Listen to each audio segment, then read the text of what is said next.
B, nandito ako ngayon para magpasalamat. Salamat sa mga araw na pinakisamahan mo ako. Salamat sa mga oras na iniintindi mo ako.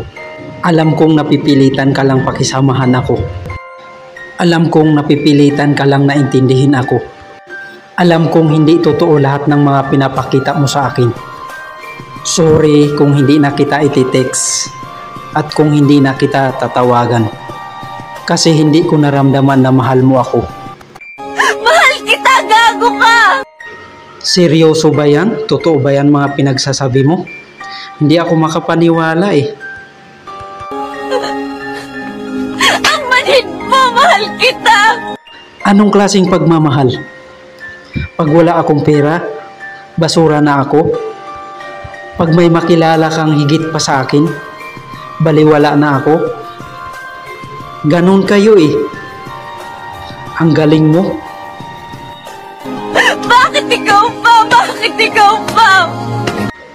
Yun nga rin tanong ko sa sarili ko eh. Bakit ikaw pa?